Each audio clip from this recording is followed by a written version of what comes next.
কষ্ট হয় কথা বলতে পারি। আমরা কাতারের একটা কাতারা এলাকায় আসছি। এটা একটা কৃত্রিম পাহাড় তৈরি করা। মজার ব্যাপারটা হলো পাহাড়টা পাহাড় না, পাহাড় ন্যাচারাল। ও ন্যাচারাল পাহাড়, বাট এখানে বিভিন্ন স্টাইলের মাটি ব্যবহার করে প্রচুর পরিমাণ বনায়ন করেছে। কাতারে কোনো জায়গায় আছে বলে আমার জানা নেই। মজার ব্যাপারটা হলো এটার উপর থেকে আমরা দেখতে পারবো সমুদ্র। আমরা কাতার সিটিটার অনেকটা অঞ্চল এখান থেকে উপরে উঠে দেখা যাবে। তো আমরা একটু উপরে উঠছি, উঠে আপনারা এই বিষয়গুলো দেখবেন ইনশাল্লাহ। এই যে রাজু ভাই একটু দেখান, এই দেখেন জুম করে দেখাই। অনেক সুন্দর অসাধারণ ভিউ, ওয়াও। এবং এই যে সিটিটা আপনারা দেখতে পাচ্ছেন, সম্পূর্ণ সিটিটা সাগরের ভিতরে পাথর ফেলিয়ে এই সিটিটা করা হয়েছে। এই যে সম্পূর্ণ নতুন সিটিটা এটা করা হয়েছে, অনেক চমৎকার। ওয়াও, চমৎকার রেস্টুরেন্ট, সে প্রাচীন ডিজাইনে এটা করা এই রেস্টুরেন্টটা।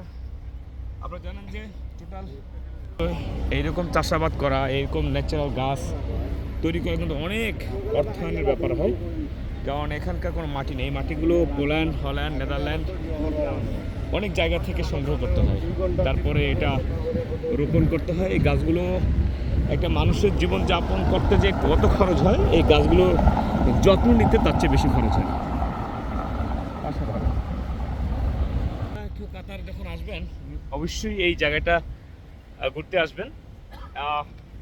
সত্যিকারেই অনেক ভালো লাগে, অন্তর ঠান্ডা হয়ে যায় এবং অনেক চমৎকার একটা ভিউ।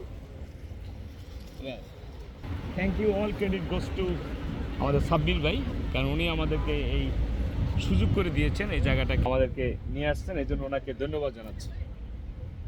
আর সাথে আমাদের আব্দুল হাকিম ভাই তো অবশ্যই আছেন, কিন্তু উনি অনেক স্মার্ট, একজন 5G মানুষ, বিভিন্ন জায়গায় ঘুরে ঘুরে উনি দেখেন এবং জানান।